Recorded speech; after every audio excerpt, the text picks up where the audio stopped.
Hello and welcome to Pandora Astrology's monthly horoscope for October of 2023. We are the astrologers of Pandora Astrology. I'm Jamie Kale Miller. I'm in Berkeley, California. And I'm Julia Mijas, and I'm in San Francisco, California. Let's take a look at what's happening this month. Happy birthday, Libra. If you haven't gotten your yearly birthday reading yet, it's not too late to benefit from a thorough look at your solar return birthday chart. It tells you all about the year ahead, and it comes with fantastic affirmations you can use all year to create your best life. You'll find a link for it in the description below. Well, October 10th, we've already got something interesting going on that happens just once a year, and that is that Pluto, which starts the month retrograde, goes direct. And this is great because Pluto takes us on an inward journey every year, goes to some pretty deep and sometimes scary places and causes us to look at old traumas and stuff that we've hidden away and repressed. And when Pluto goes direct, it's a signal that that process is heading now for its closure. And closure is really a strong theme about this one in particular, because as you can see, Pluto is in 27 degrees of Capricorn when it goes direct. And it's going to finish out its 15-year sojourn in Capricorn this year. And in fact, in January 2024, Pluto is going to move into Aquarius, where it will stay until 2043, so about 20 years in Aquarius. While Pluto's been in Capricorn, Pluto, whose role is transformation and metamorphosis, Pluto puts us through a death and rebirth experience and has been doing this in the sign of Capricorn for the last 15 years, and thus having us really look at our experience of authority within and without. How do we experience authorities outside of ourselves? Do we feel that we are an authority? And Pluto's been putting us through some pretty deep and heavy transformations around authority in the last 15 years. So I think we all have reason to look forward to that being over come the end of this year. So Pluto's doing this in your fourth house, which means that you might feel this in a way that pertains to home, family, domestic life, heritage, and roots, because these are fourth house themes. So at some point in the last 15 years, it wouldn't be surprising if you had some very major transformation, metamorphosis, death and rebirth experience, or just, extreme emotional tidal wave in your family life, in your home life, maybe to do with parents aging or even passing away, or to do with, just changing your lifestyle, maybe by moving into a new home or starting a family. And these things can really put us through our paces and can be emotionally ringing. But fortunately, Pluto is moving out of your fourth house very soon, and that is going to be great. Next thing I want to talk about is Juno, which has been traveling along through Leo since last month in your 11th house. And I talked about it in last month's horoscope, so I won't belabor it too much right now. I'll just say briefly that Juno is a networker, social leader, and also she is the asteroid goddess of committed relationship and marriage. And she's fits in very well in the 11th house, which is a house of networks, groups, communities, social life, and friendship.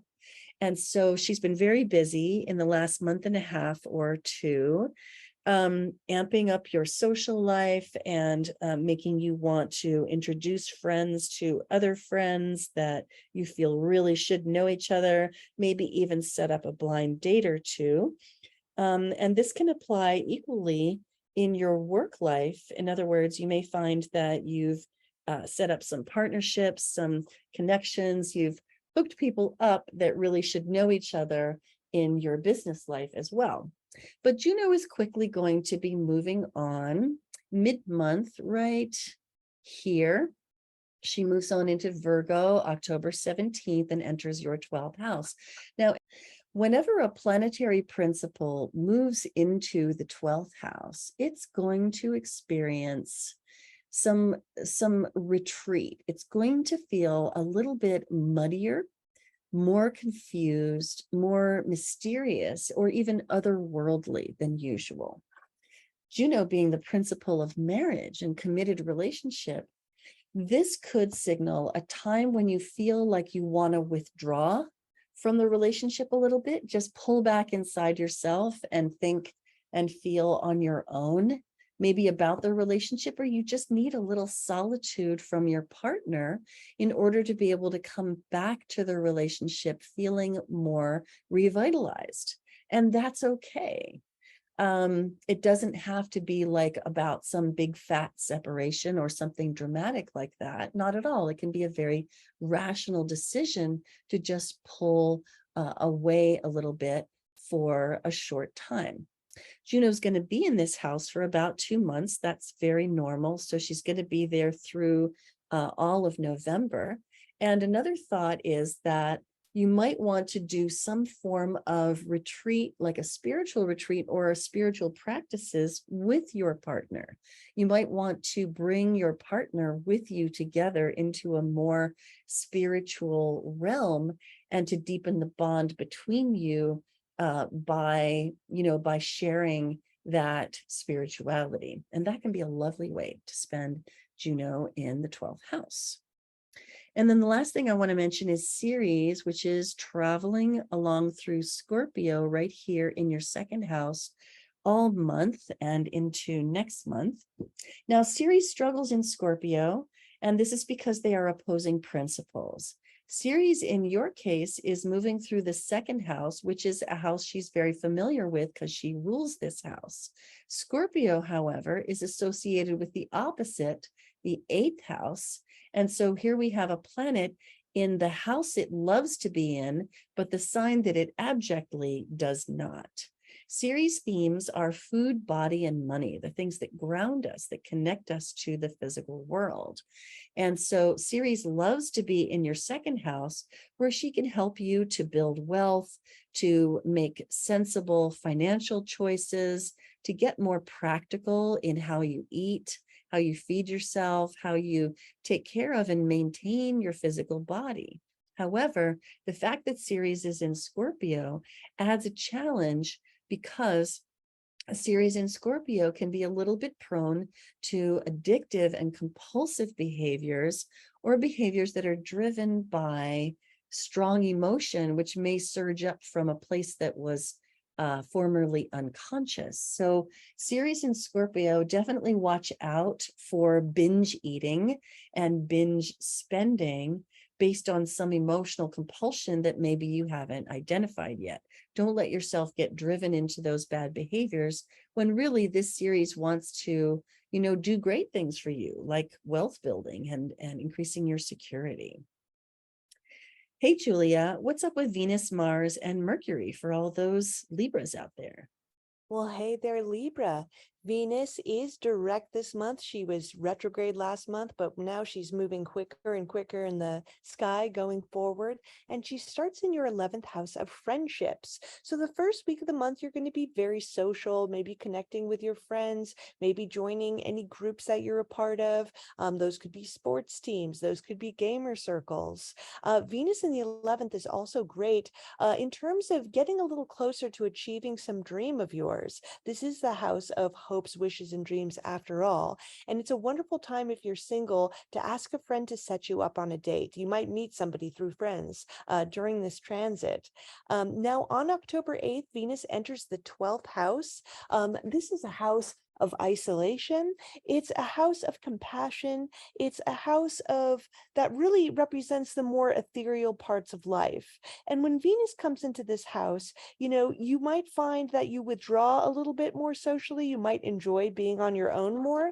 If you have a partner, maybe you guys want to go on some kind of retreat together.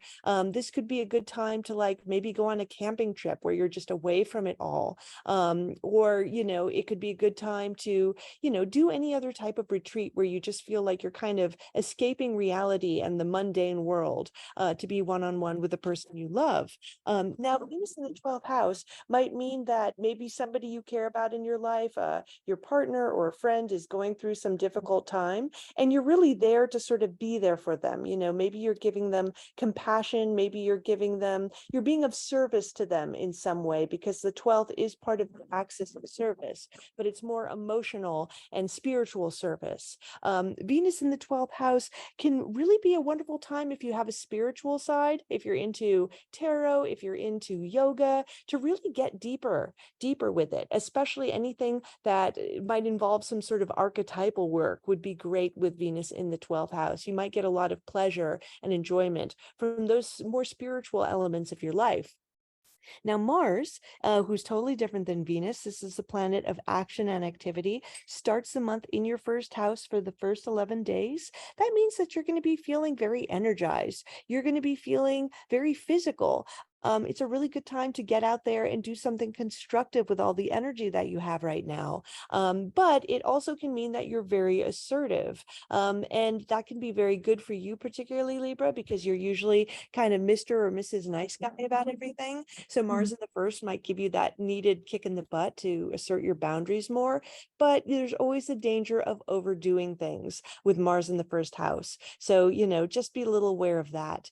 Now, by the 11th, Mars goes into your second house. This is a house of money. This is a house of physical possessions. And when Mars is in the second house, people usually feel really driven to either make more money or acquire more stuff in their life.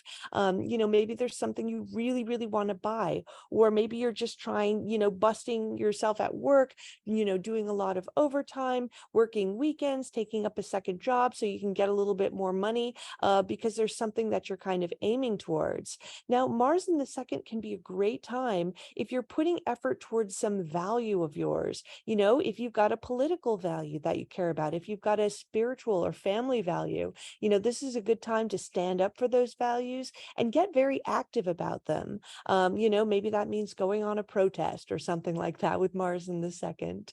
And then finally, Mercury, the planet that represents your mind, also direct this month. He was retrograde last month. He's gaining speed in the sky now. He starts off in that 12th house, that very ethereal house I was telling you about, where you might be getting your best ideas, or your mind just might be on very ethereal places. Maybe you're having very vivid dreams, or maybe your best answers will come to you through meditation. Then by the 4th, Mercury enters your first house. This is the house of self. So with Mercury in the first, you're going to be a lot more outspoken this month, a lot better. You're going to be better at articulating yourself. Your mind is coming across to people very easily with Mercury in the first house. And on October 19th, this is a very good day to keep track of. Mercury conjoins the sun.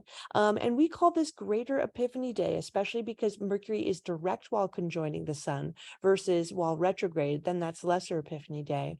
But now when Mercury conjoins the sun on that day, this is a time of insights and revelations. And you could be having these aha moments about the first house. So what is the first house? It's you. It's a very personal house. So you could be having some major personal insights into who you are or how you project yourself to other people. The first house is also literally your physical body. So maybe you're also having some insights into your actual body, something that's helping you gain a little bit of clarity about who you are and what you are in this world. So really, really fascinating time to keep track of those ideas on October 19th.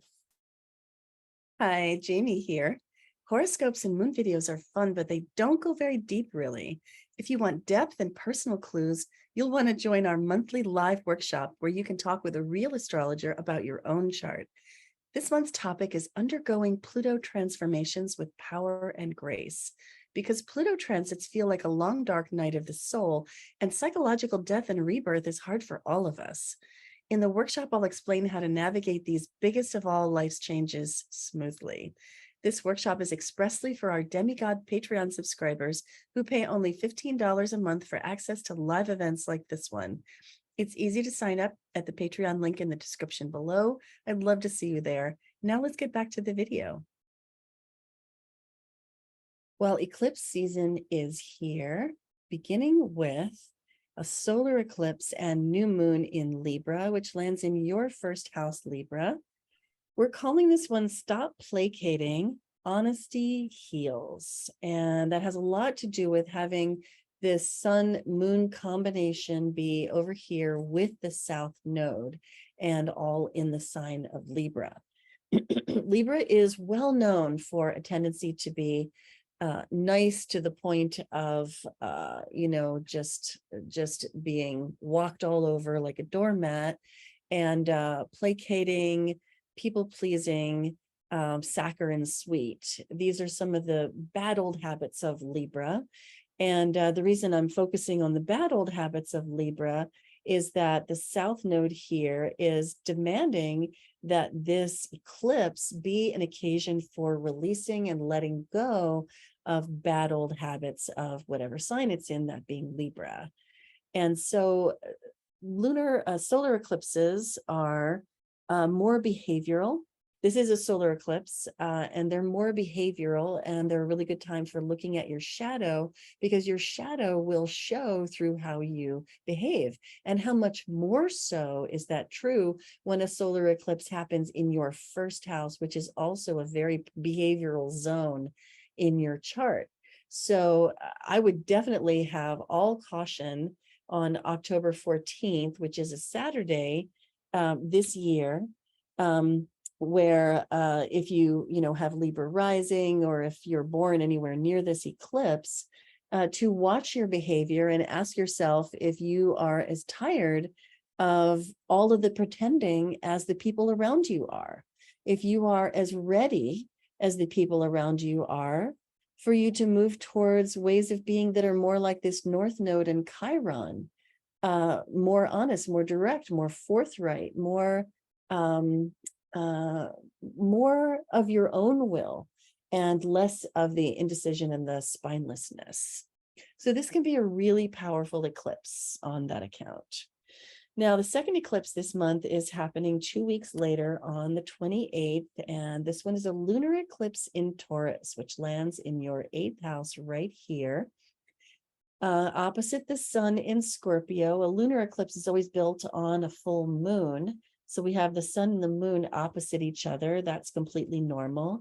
Now, this eclipse is lovely because there's so much harmony built into it. There's a lovely trine to Juno, sextile to Vesta, sextile to Saturn, which is trining the sun.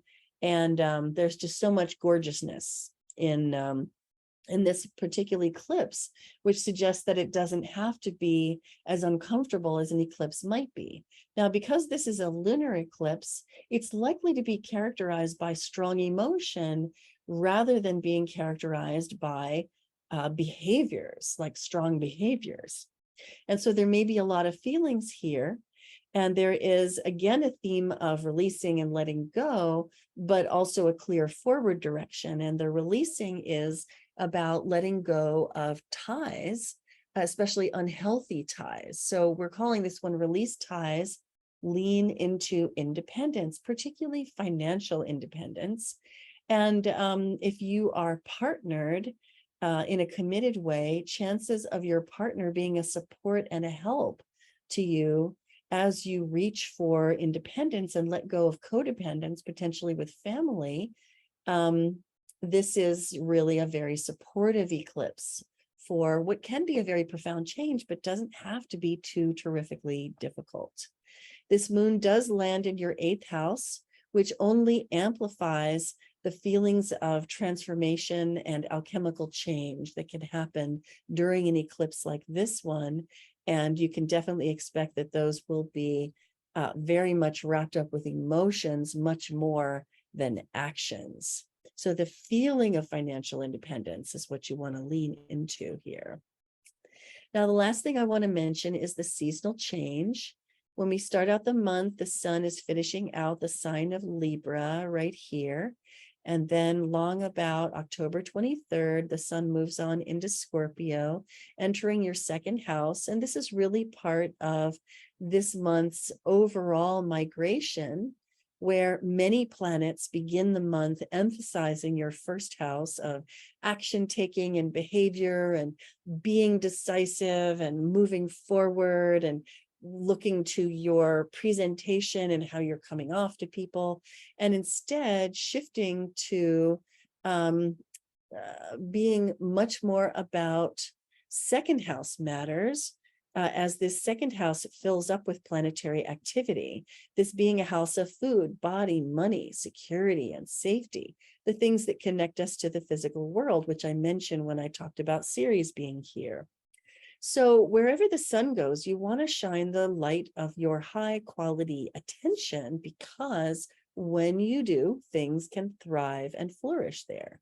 So this is a good month, a 30-day period while the sun is traveling along through the second house, in which to pay attention to and shine the light of consciousness on your finances, on your money and how you manage it, and on other aspects of your maintenance of your physical body and life in the physical world, such as how you eat, how you keep your kitchen, how you maintain some order in your home, how you groom yourself, how you clothe yourself, how you shelter yourself, these things that enable feelings of security and safety and groundedness. This is just a really great 30-day period starting October 23rd for paying attention to those things and letting them thrive and flourish under the light of your attention.